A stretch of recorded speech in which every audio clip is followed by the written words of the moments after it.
दिवसभराच्या बातम्यांमध्ये सविस्तर घडामोडींना सुरुवात करूया। आज दिवसभरात लक्षवेधी भेट ठरली ती संजय राऊतांनी शाहू महाराज छत्रपती यांची घेतलेली भेट। शिवसंपर्क अभियानाच्या निमित्ताने कोल्हापुरात गेलेल्या शिवसेना खासदार संजय राऊतांनी तिथे गेल्यावर न्यू पॅलेस इथे जाऊन शाहू छत्रपतींची भेट घेतली, त्यांच्याशी संपर्क साधला आणि त्यामुळे राज्यसभा उमेदवारीच्या निमित्ताने सुरू झालेल्या राजकारणाचा नवा अंकच महाराष्ट्राला बघायला मिळाला।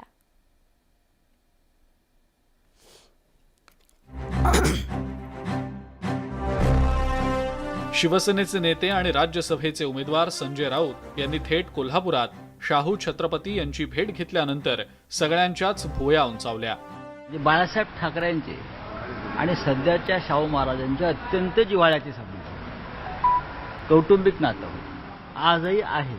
कोल्हापूरच्या मातीमध्ये आजही प्रामाणिकपणा, सत्य जिवंत। शाहू महाराजांना भेटून त्यांना अभिवादन करणे आमचं कर्तव्य आहे। या भेटीला पार्श्वभूमी होती शाहू छत्रपतींनी संभाजीराजे छत्रपतींना दिलेल्या घरच्या आहेराची। त्याचं झालं असं की मुख्यमंत्र्यांनी विश्वासघात केल्याचं म्हणत संभाजीराजे छत्रपती बरसले, मात्र अगदी दुसऱ्याच दिवशी संभाजीराजे छत्रपती यांचे वडील शाहू छत्रपती यांनी त्यांनाच घरचा आहेर दिला आणि राजेंनी अपक्ष लढावं ही तर फडणवीसांची खेळी होती असा गौप्यस्फोटही शाहू छत्रपतींनी केला। आम्ही देतो तुम्हाला पाठिंबा, तुम्ही अपक्ष राहिला तर तुम्ही शिवसेनेचा पाठिंबा घेतला किंवा आघाडीचा पाठिंबा घेतला तर आम्ही कसं देणार। दरम्यान संजय राऊत यांची ही भेट होते न होते तोच देवेंद्र फडणवीसांनीही घणाघात केला आणि शाहू छत्रपतींनी केलेल्या गौप्यस्फोटाला उत्तर देताना निशाणा साधला। ही किडक्या डोक्याच्या लोकांनी स्क्रिप्ट तयार करून आदरणीय महाराजांना चुकीची माहिती दिलेली दिसते। अशी माहिती महाराजांना देऊन ते संभाजीराजेंना खोटं ठरवत आहेत आणि दुसरीकडे महाराजांमध्ये आणि युवराजांमध्ये काहीतरी अंतर आहे असं दाखवण्याचा प्रयत्न करतायत। राज्यसभेच्या उमेदवारीमध्ये शिवसेनेनं पाठिंबा द्यावा अशी राजेंची इच्छा होती, मात्र जोवर शिवबंधन बांधणार नाही तोवर पाठिंबा नाही अशी भूमिका मुख्यमंत्र्यांनी घेतल्यानं राजेंना नाईलाजानं आपली उमेदवारी मागे घ्यावी लागली। एकीकडे संभाजीराजे छत्रपती विरुद्ध मुख्यमंत्री असं चित्र दिसत असताना दुसरीकडे शाहू महाराजांनी संभाजीराजेंना घरचा आहेर देणं आणि कोल्हापूरच्या मातीत सत्य आणि प्रामाणिकपणा टिकून आहे असं म्हणत संजय राऊतांनी थेट शाहू महाराजांची भेट घेणं, या सगळ्यात संभाजीराजेंची कोंडी नेमकी कुणी केली हा प्रश्न मात्र अनुत्तरितच आहे। Bureau report, news 18 Lokmat. राज्यसभेच्या 6व्या जागेसाठी लढाई सुरू झालेली आहे। भाजपने धनंजय महाडिकांना तिकीट दिलेलं आहे। शिवसेना भाजपमध्ये सरळ लढत बघायला मिळते। या घडीची महत्त्वाची बातमी, असे संकेत न्यूज 18 लोकमतनं आधीच दिलेले होते की 6व्या जागेसाठी शिवसेना भाजप आमनेसामने येऊ शकते आणि तसंच झालेलं आहे। राज्यसभेच्या 6व्या जागेसाठी शिवसेना आणि भाजपमध्ये आता लढाई होईल असं बघायला मिळतंय, कारण भाजपनं धनंजय महाडिक यांना तिकीट दिलेलं आहे। आमचे प्रतिनिधी तुषार उपनवर यांच्याकडून अधिक माहिती घेऊया। तुषार, न्यूज 18 लोकमतनेच असे संकेत दिलेले होते की कदाचित 6व्या जागेसाठी शिवसेना आणि भाजप आमनेसामने येऊ शकतं। धनंजय महाडिक यांच्या नावाची चर्चाही होती, काय अधिक सांगाल? सुवर्ण, आपण जर पाहिलं असेल तर भाजप वेट अँड वॉचच्या भूमिकेमध्ये होता। छत्रपती संभाजीराजेंबद्दल भाजपाने वेट अँड वॉचची भूमिका घेतली होती, किंबहुना भाजपकडून अपक्ष पुरस्कृत उमेदवार महेश बालदे यांनी छत्रपती संभाजीराजेंना पाठिंबा देखील दर्शवला होता। मात्र काही काळानंतर राजकीय घडामोडींना वेग आला। शिवसेनेने छत्रपती संभाजीराजेंसाठी काही अटी घातल्या आणि नंतर छत्रपती संभाजीराजेंनी अटींचं पालन न केल्यामुळे शिवसेनेकडून कोल्हापूरमधून संजय पवार यांना उमेदवारी देण्यात आली. संजय पवार यांना उमेदवारी दिल्यानंतर भाजप नेमकं काय करणार याकडे राजकीय वर्तुळात चर्चा सुरू होती. 7 वाजता या ठिकाणी भाजपाच्या दिल्लीच्या कोर टीममधून 2 नावं जाहीर झाली. एक म्हणजे पियुष गोयल आणि दुसरं म्हणजे विदर्भातून अमरावतीतल्या अनिल बोंडेंचं. आणि या संदर्भामध्ये न्यूज 18 लोकमतनं काही वेळापूर्वी आपण नाव चालवलं होतं, ते अर्थात धनंजय महाडिक यांच्या नावं आपण त्यांना उमेदवारी मिळू शकते. या संदर्भातली आपण तुषार, तुम्ही असेच सोबत राहा. धनंजय महाडिक स्वतः आपल्या सोबत आहेत. धनंजय महाडिक, सगळ्यात आधी तर अभिनंदन, आपलं नाव घोषित झालेलं आहे. आपली पहिली प्रतिक्रिया, कारण आता 6व्या जागेसाठी शिवसेना भाजप आमने सामने येईल. धन्यवाद.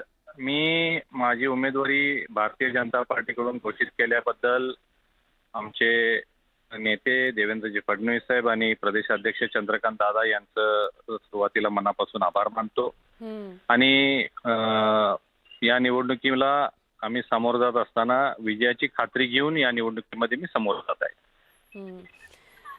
धनंजय महाडिक, मात्र आपण बघतोय 6व्या जागेसाठी आधीच वेगवेगळ्या, म्हणजे या जागेला यावर्षी तरी निदान खूप साऱ्या घडामोडी घडल्या आहेत. संभाजीराजेंचा विषय असेल किंवा शिवसेना सुद्धा या 6व्या जागेवर आमचाच उमेदवार निवडून येईल अशी घोषणा करते. संजय राऊत इशारे देत आहेत. या पार्श्वभूमीवर तुमचं नाव 6व्या जागेसाठी घोषित होणं थोडंसं प्रेशर वाटतंय?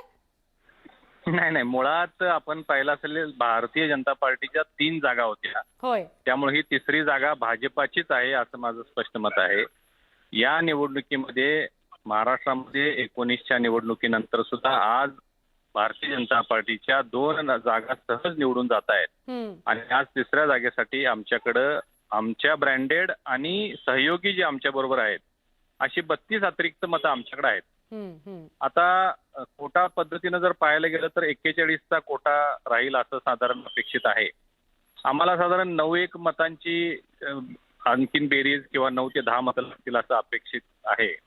पण भारतीय जनता पार्टीच्या नेत्यांच्याकडून साधारण 15 ते 20 मतांची जोडणी आमची झालेली आहे. त्यामुळे मला या निवडणुकीमध्ये विजय याची खात्री आहे. खरं तर अनिल बोंडे आणि म्हणजे 2 नावं तुमच्याकडनं खरं तर घोषित झाली, पण म्हणजे तुम्हाला फक्त मुंबईला बोलवलं एवढंच कळत होतं. पण तुम्हाला फोन आला त्यानंतर तुमची पहिली भावना आणि प्रतिक्रिया काय होते? नाही, सुरुवातीपासूनच भारतीय जनता पार्टीनं या 3 जागा आपल्या आहेत आणि 3 जागा लढवायच्यात अशा भूमिकेमध्ये भारतीय जनता पार्टी होती. 2 जागा आल्यानंतर, 2 जागा घोषित झाल्यानंतर या अजून सुद्धा देशातल्या आणखीन काही राज्यातल्या इतर जागा घोषित व्हायच्या आहेत. आणि त्यामुळं 2री यादी 3री यादी आज संध्याकाळी रात्री घोषित होईल हे अपेक्षित होतं. आणि त्यानुसार 2री यादी जी घोषित झाली त्यामध्ये माझ्या आणि झारखंडचे एक उमेदवार यांची घोषित झालेले आहे. अजून सुद्धा रात्री आणखीन 3री यादी किंवा आणखीन 4थी यादी घोषित होणार आहे. त्यामुळं असं कोणतंही दडपण नव्हतं. 3 जागेची निवडणूक लढवायची हे सुरुवातीपासूनच ठरलेलं होतं आणि त्यानुसारच नाव घोषित झालंय आणि आपण त्याला समोर जातोय. नक्की. धनंजय महाडिक, पुन्हा एकदा खूप खूप अभिनंदन. उमेदवारी जाहीर झालेली आहे, आपलं नाव जाहीर झालेलं आहे उमेदवार म्हणून. आणि धन्यवाद, आपण न्यूज 18 लोकमतशी सविस्तर बोललात त्याबद्दल. न्यूज 18 लोकमतने जेव्हा 2 नावं ज्याच्यावर शिक्कामोर्तब भाजपकडनं झालेलं आहे अशी बातमी दिलेली होती, तेव्हाच धनंजय महाडिक यांच्या नावावर फुल अँड फायनल होकार आलेला आहे भाजपचा आणि येत्या काही वेळामध्ये त्याची घोषणा होईल अशीही बातमी दिलेली होती. कारण धनंजय महाडिक यांना मुंबईला या असा फोन गेलेला होता आणि तेच खरं ठरलंय. धनंजय महाडिक स्वतः आपल्याशी बोलत होते आणि त्यांनी असं म्हटलंय की ही 3री जागा सुद्धा भाजपचीच आहे आणि ह्या 3ही जागा आमच्या निवडून येतील. संभाजीराजे छत्रपती आणि शिवेंद्रराजे यांची अचानक भेट झाली. हे दोघंही प्रवास करत होते, मात्र प्रवासादरम्यान त्यांची एकमेकांसोबत सातारा कोल्हापूर दरम्यान भेट झाली आणि ही भेट झाल्यानंतर त्या दोघांनी एक फोटो पण काढला, छान गप्पा सुद्धा मारल्या आणि तो फोटो संभाजीराजे छत्रपती यांनी ट्विट केलाय. अर्थात आता हा फोटो ट्विट केल्यानंतर खूप साऱ्या चर्चा सुरू झालेल्या आहेत यासाठी, कारण उमेदवारी संभाजीराजेंनी मागे घेणं, छत्रपती शाहू यांनी टीका करणं किंवा त्यानंतर झालेलं सगळं राजकारण, भाजप आणि शिवसेनेवर झालेली टीका आणि शिवेंद्रराजे यांनी केलेलं वक्तव्य 2 दिवसापूर्वी, या सगळ्याची पार्श्वभूमी आहे या भेटीला.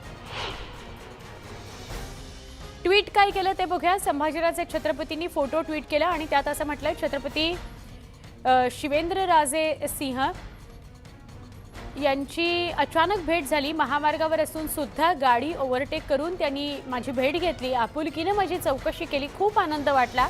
कोल्हापूर आणि सातारा छत्रपती घराण्याचे ऋणानुबंध असेच वृद्धिंगत होवोत हीच आई भवानी चरणी प्रार्थना, असं संभाजीराजे छत्रपती यांनी लिहिलेलं आहे.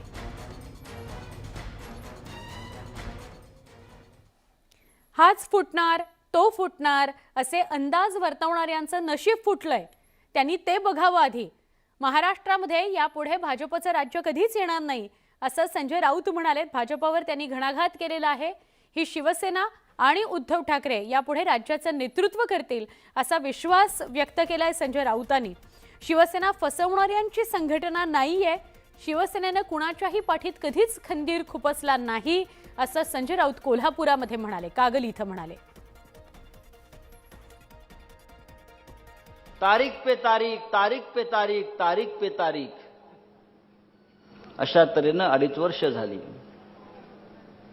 मला पत्रकारांनी विचारलं, 2.5 वर्ष झाली सरकारला. मी हो, बुद्धिबळाच्या पटावरती आम्ही 2.5 घरं पुढे गेलो. 2.5 घरं कोण जातो पुढे? मला वाटतं घोडाच ना. आम्ही सुद्धा बुद्धिबळाचा पट मांडून बसलेलो आहोत. तुम्हालाच खेळता येतं असं नाही, आम्हाला खेळता येतं आणि खेळवता येतं तुम्हाला. हा फुटणार, तो फुटणार, तो फुटणार. तुमचं नशीब फुटलंय ते बघा आधी. या महाराष्ट्रामध्ये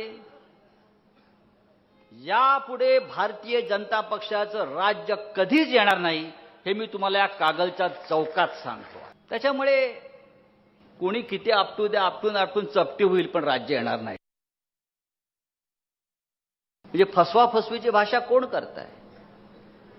ज्याने शिवसेनेला शब्द देऊन फसवलं, आणि फसवलं कुठे तर बाळासाहेब ठाकरे यांच्या मातोश्रीत जो दिलेला शब्द होता 2.5 वर्षापूर्वी, तो शब्द तुम्ही पाळला नाही. मी आभार मानतो त्या सगळ्या भाजपच्या नेत्यांचं की तुम्ही शब्द पाळला नाहीत. तुम्ही शब्द पाळला नाहीत म्हणून महाराष्ट्रामध्ये एक उत्तम सरकार या जनतेला मिळालेलं आहे. कधी कधी काही गोष्टी घडतात त्या चांगल्यासाठीच घडतात. तसं हे सरकार सुद्धा चांगल्यासाठी घडताना आपण पाहतो. महाविकास आघाडी सरकारमध्ये धुसफूस असल्याचं पुन्हा एकदा उघड झालं. निमित्त ठरलंय ते निधी वाटपाचं. राष्ट्रवादी काँग्रेसकडून निधी वाटपात शिवसेनेला डावललं जात असल्याचा आरोप शिवसेनेच्या खासदारांनी करत आपल्या मनातली खदखदच समोर आणली आहे. महाविकास आघाडीमध्ये धुसफूस, शिवसेनेचा राष्ट्रवादीवर हल्लाबोल, आघाडीतील कुरबुरी कशा कमी करणार? महाविकास आघाडी सरकारला 2.5 वर्ष पूर्ण होत आहेत. आघाडीत 3 पक्ष एकत्र असले तर या 3ही पक्षांमध्ये कुरबुरी सुरूच आहेत.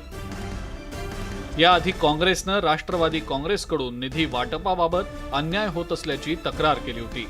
एकीकडे काँग्रेसकडून नाराजी व्यक्त होत असताना आता सत्तेत असलेल्या शिवसेनेच्या नेत्यांनी सुद्धा राष्ट्रवादी काँग्रेसबद्दल नाराजी व्यक्त केली आहे. सगळ्या पदांचं समसमान वाटप, मंत्रिपदाचं समसमान वाटप आणि त्याचबरोबर निधीचं समसमान वाटप जे आहे, जे 60-20-20 हा जो फॉर्म्युला आहे, जिथे पालकमंत्री असतील किंवा जिथे बाकी पक्षाचं एका पक्षाचं वर्चस्व असेल त्या ठिकाणी दुसऱ्या पक्षाला ॲटलिस्ट 20% निधी जो आहे तो मिळाला पाहिजे. तर ते हे सातारा जिल्ह्यामध्ये कुठेही या शिवसंपर्क अभियानाच्या माध्यमाने आढळलं नाही. तर ह्या सगळ्या गोष्टीचाही विचार जो आहे तो बाकी पक्षांनी केला पाहिजे. या गोष्टी ज्या आहेत त्या पक्षप्रमुखांपर्यंत तर आम्ही घेऊनच जाणार आहोत. श्रीकांत शिंदे यांनी ही नाराजी व्यक्त केलेली असतानाच शिवसेनेचे आणखी एक खासदार गजानन कीर्तीकर यांनी अहमदनगरमध्ये शिवसेना मेळाव्यात बोलताना राष्ट्रवादी काँग्रेसचे आमदार रोहित पवार यांच्यावर निशाणा साधला.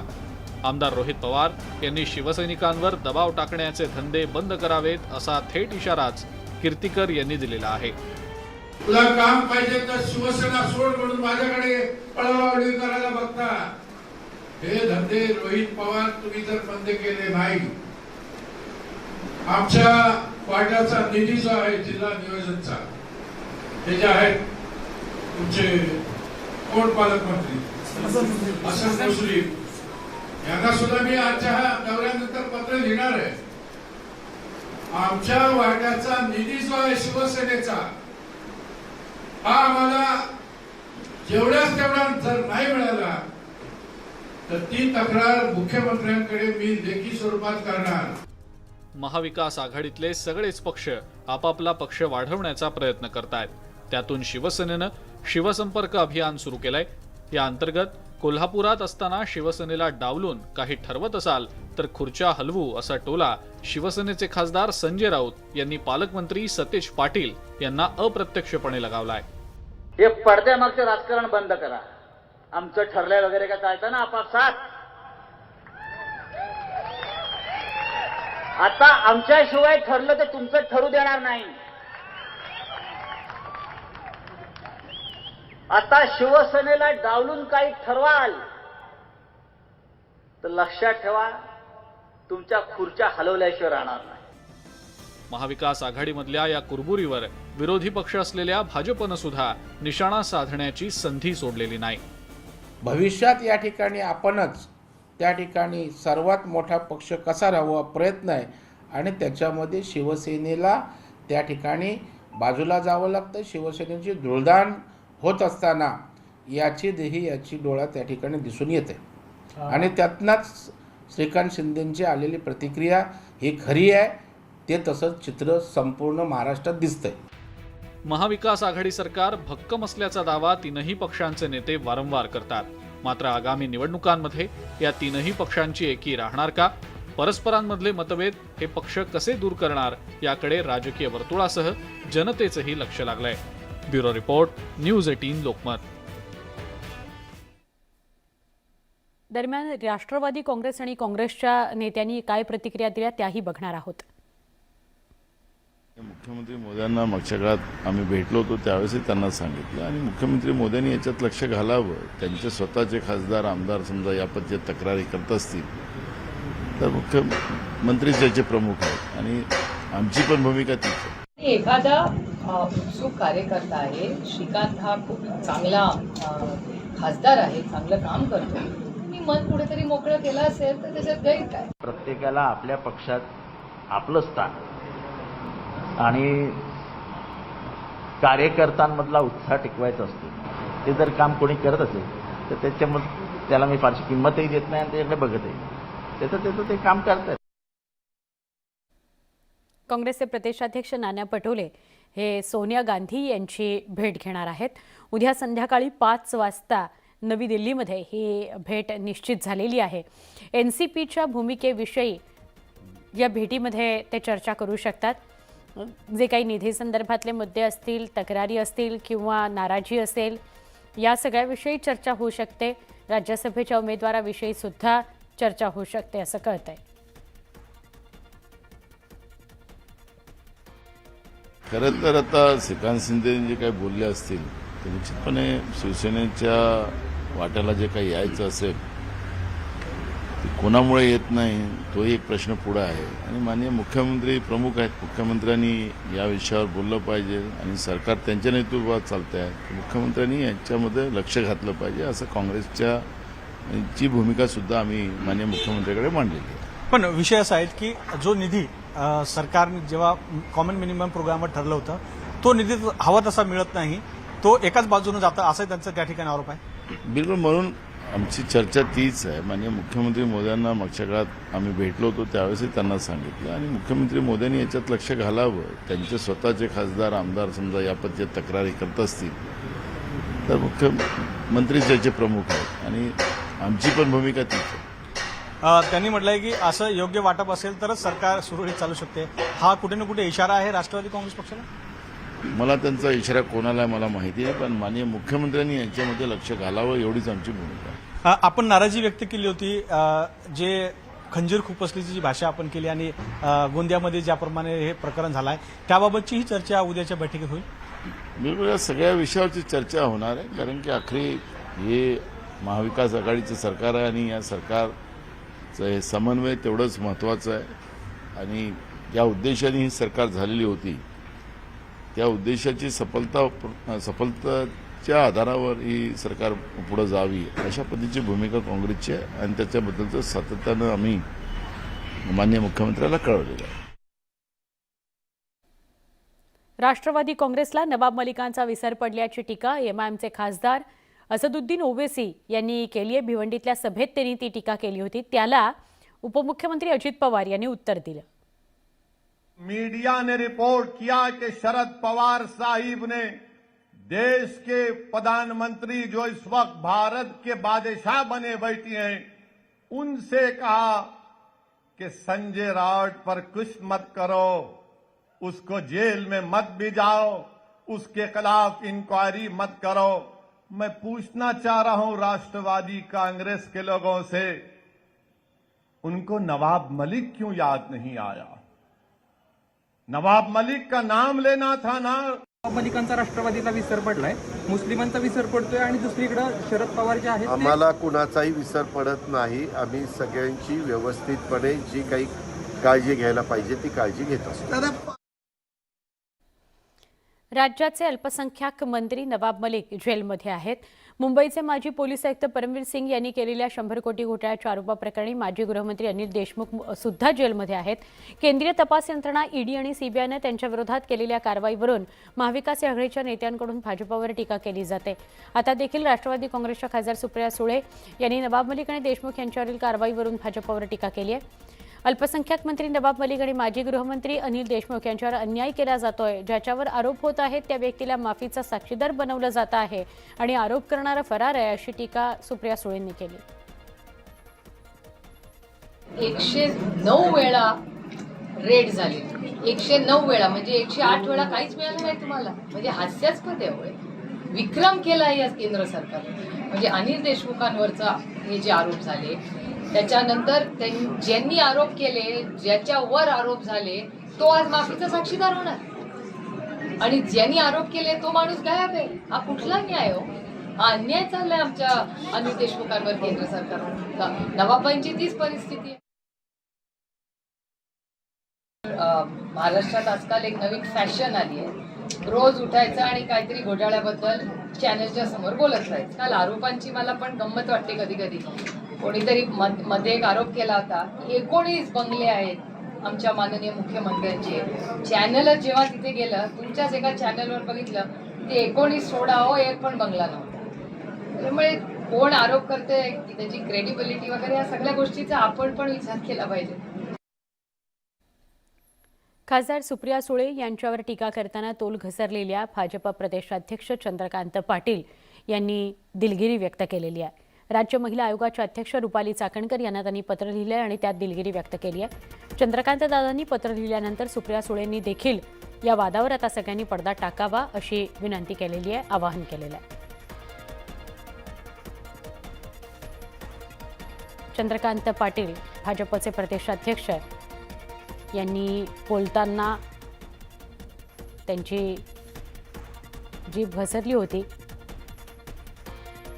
आणि त्यावरनं वादंग निर्माण झालं होतं.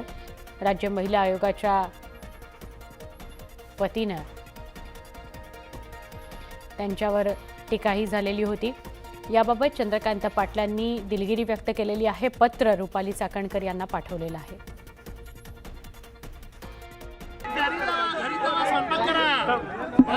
खासदार आहात तुम्ही, कळत नाही एका मुख्यमंत्र्यांची भेट कशी घ्यायची, कळत नाही एक शिष्टमंडळ पाठवायची. आता घरी जाण्याची वेळ झाली आहे. चला म्हणतात दिल्लीत जाऊन याचा शोध घेणार आहे, दिल्लीत जाऊन शोध घेणार की कसा पॉलिटिकल आरक्षण मध्य प्रदेशला. दिल्लीत जा नाही तर बसनात जा, शोध घ्या आणि आरक्षण द्या. मी पहिल्यापासूनच काही या विषयावर बोललेले नाहीये आणि मला असं वाटतं त्यांनी मनाचा मोठेपणा दाखवून जर ते काही वक्तव्य केलं असेल आणि त्याच्यावर जर काही बोलले असेल, माझी विनम्रपणे सगळ्या मीडियाला विनंती आहे त्याच्यावर आपण सगळे मिळून पडदा टाकूया. चंद्रकांत पाटील यांचा खुलासा राज्य महिला आयोगाला प्राप्त झालेला आहे.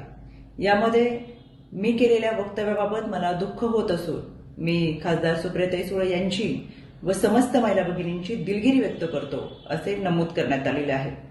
यापुढे कोणत्याही महिलेविषयी बोलताना विचार करून बोलावे व आपल्या वक्तव्यामुळे महिलांच्या आत्मसन्मानाला धक्का लागणार नाही याची काळजी घ्यावी अशी समज राज्य महिला आयोगाच्या वतीनं चंद्रकांतदादा पाटील यांना देण्यात आलेली आहे.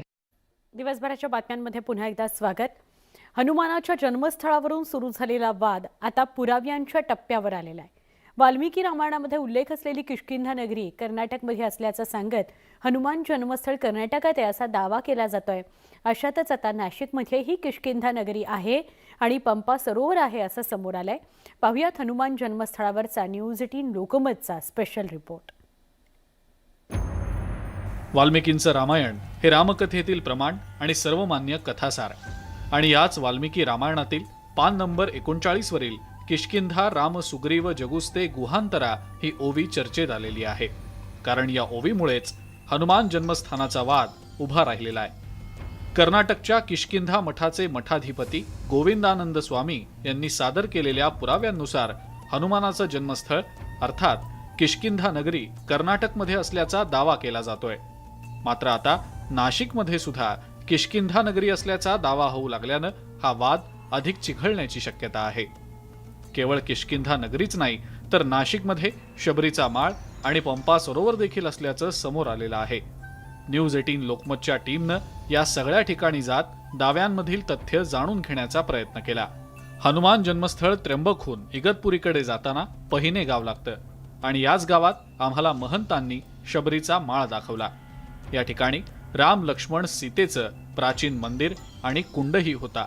महाराष्ट्रातील साधू महंतांनी हनुमानाचं जन्मस्थळ हे नाशिकच्या त्र्यंबकेश्वरवरील अंजनेरी आहे आणि त्याचेच पुरावे ह्या महंतांकडनं आणि साधूंकडनं दिले जात आहे. अशाच एका प्रमाण स्थळावरती आपण आहोत ज्या ठिकाणी ज्याचे पुरावे वेगवेगळ्या धर्मग्रंथांमध्ये सापडतात. त्याच्यातलाच हा एक शबरीमाळ म्हणून परिसर आहे. नाशिकच्या त्र्यंबकेश्वर आणि अंजनेरी भागातला त्या ठिकाणचं हे मंदिर आहे ज्या ठिकाणी राम लक्ष्मण आणि सीता यांची ही पुरातन मूर्ती देखील आपल्याला दृश्यांमध्ये दिसतीये आणि हेच मंदिर जे आहे ते शबरी धाम आहे असा दावा इथल्या साधू आणि महंतांचा आहे. अंजनी पर्वतावर ज्याला आपण मेरू पर्वत म्हणतात, सुमेरू पर्वत आपण ज्याला म्हणतात, तर हनुमंतराचा जन्म ह्या मेरू पर्वतावरती झालेला आहे आणि हे शबरी धाम आहे. आज आपण जे इथे उभे आहात तर हे शबरी धाम आहे जिथे मातंग ऋषीने हजारो वर्षे तपश्चर्या केली आणि मातंग ऋषीने माता शबरीला सांगितलं होतं की तुला प्रभू रामचंद्र भेट देणार आहेत. प्रभू रामचंद्राने ज्यावेळेस माता शबरीला दर्शन दिलं त्यावेळेस माता शबरीने सांगितलं त्यावेळेस प्रभू रामचंद्र किष्किंधा नगरीला गेले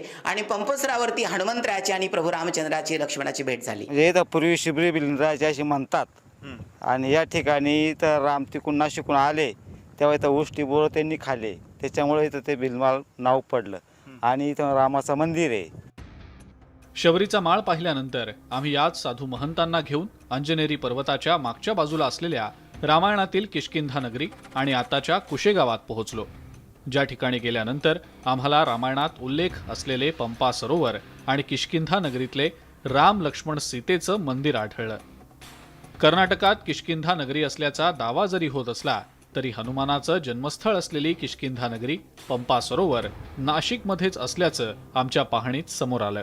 आत्ताचं हे नाशिकचं कुशेगाव ज्याला पूर्वी किष्किंधा नगरी म्हणून ओळखलं जायचं आणि ह्याच त्या गावामध्ये आपण आहोत. समोरच्या बाजूला अंजनी पर्वत आहे आणि याच अंजनी पर्वतावर हनुमानाचा जन्म झाल्याचा दावा आहे आणि म्हणूनच या त्र्यंबकेश्वर नगरीमध्ये असलेल्या हनुमान जन्मस्थळात अर्थात अंजनेरीला हिंदू धर्मामध्ये हिंदू महात्म्यामध्ये वेगवेगळ्या ठिकाणी त्याचा उल्लेख केला जातो. पूर्वी या गावाला किष्किंधा नगरी म्हणायचे पण त्या किष्किंधा नगरीचा अपभ्रंश म्हणून कुशेगाव हे नाव पडलं. आता सध्या कुशेगाव म्हणतात पण ही आपल्या सर्वांसाठी किष्किंधा नगरी आहे. माता शबरीनं हे ठिकाण सांगितलं की इथं शुग्रीवाचं राज्य आहे आणि राम लक्ष्मण इथे आले आणि इथे ह्या पंपसरावरती हनुमंतरायाची भेट झाली.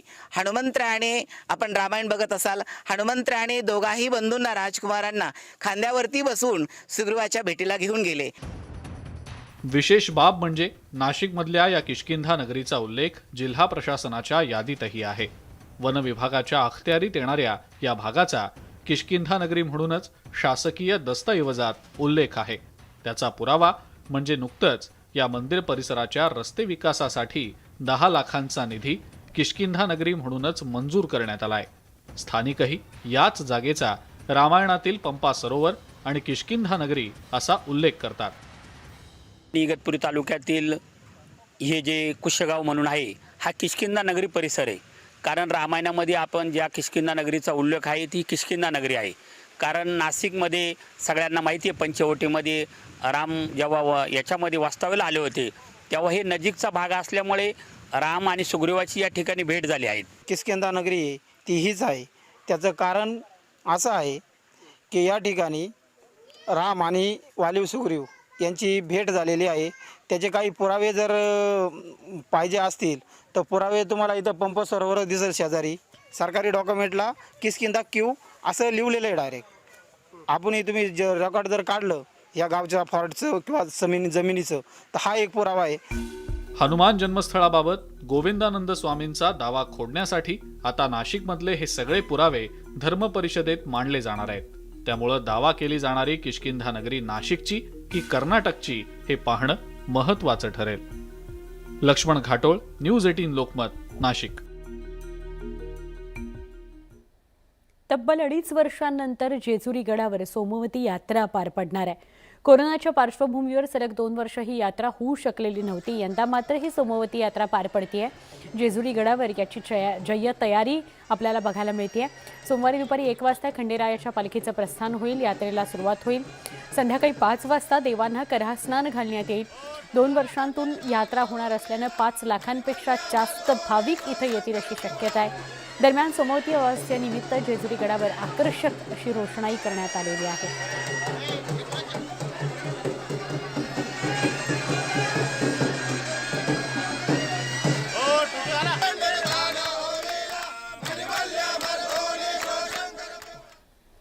वाढदिवस प्रत्येकाच्या आवडीचा. नवे कपडे, नवे संकल्प आणि भरपूर नव्या गोष्टी. पुणे विद्यापीठातल्या कॅम्पसमध्ये सुद्धा असाच एक वाढदिवस साजरा करण्यात आला आणि हा वाढदिवस होता खंडूभाईचा.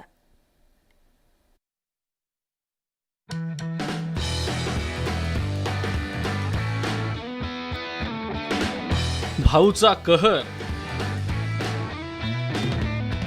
फॅन अख्खं पुणे शहर. नडला त्याला फोडला, गेटवर नेऊन सोडला. तर मंडळी, आमच्या खंडूभाईचा बर्थडे. खंडूभाई बोलेतो पुण्याच्या बॉईज हॉस्टेलची शान. आता भाईचा बर्थडे म्हटल्यावर जल्लोष तर होणारच.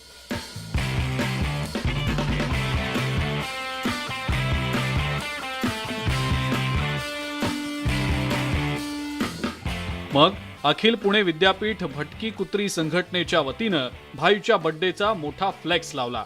त्यावर रॉकी, चकन्या, जुलीने भाईला बर्थडेच्या शुभेच्छा पण दिल्या.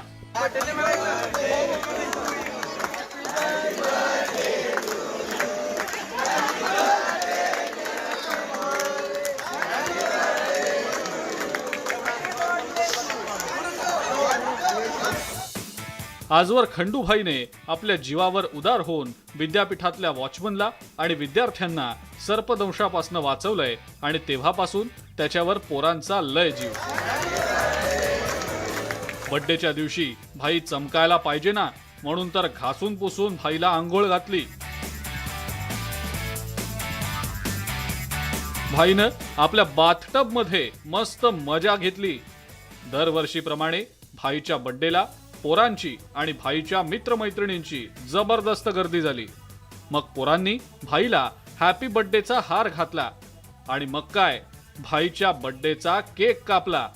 अशा धाडसी खंडूभाईला हॅपी बर्थडेच्या खूप खूप शुभेच्छा.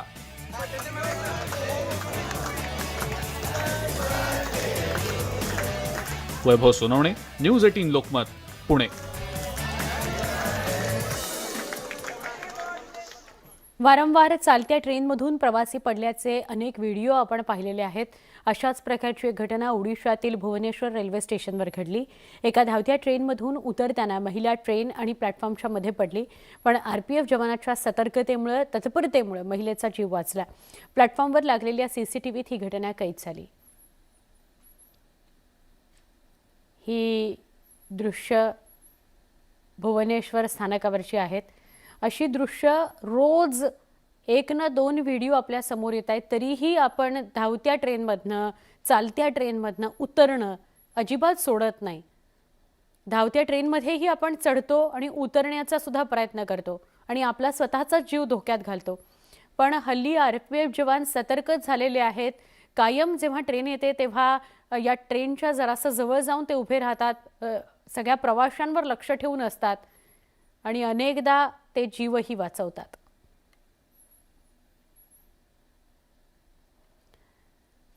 तर दोन तरुणांमध्ये झालेली अजब मारहाणीचा एक व्हिडिओ सध्या चांगलंच व्हायरल झालाय. या व्हायरल व्हिडिओमधली दोन मुलं एकमेकांना पार जमिनीवर अगदी लोळेपर्यंत मारतायत. पण थोड्या वेळानं दोघेही एकमेकांशी हात मिळवतात. एक मुलगा दुसऱ्याला लाथाबुक्क्यांनी मारतो, त्यानंतर एक जमिनीवर पडलेला चष्मा उचलतो आणि त्यानंतर पहिला मुलगा मारणं बंद करतो आणि दोघेही इतरत्र पडलेली आपापल्या वस्तू उचलून कारमधून निघून जातात.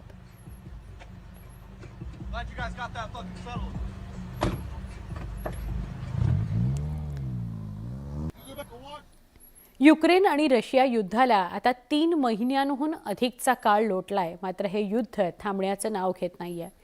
रशियाचे राष्ट्रपती व्लादिमीर पुतीन माघार घेण्यास तयार नाहीत, तर युक्रेनचे राष्ट्राध्यक्ष व्लोदिमीर झेलेन्स्की यांचं सैन्य प्राणाची बाजू लावून खिंड लढवत आहे.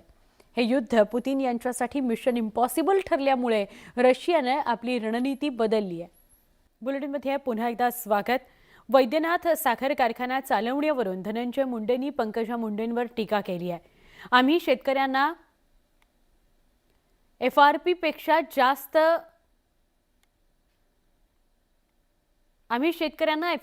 जास्त भाव दिला. मात्र असंही काही वारसदार आहेत ज्यांना वारसा हक्काने कारखाना मिळाला, त्यांच्याकडून न शेतकऱ्यांना 3-3 महिने उसाचे पैसे दिले जात आहेत. अशा लोकनेत्यांना झोप कशी येते, असा टोला धनंजय मुंडेंनी पंकजा मुंडेंना लगावला.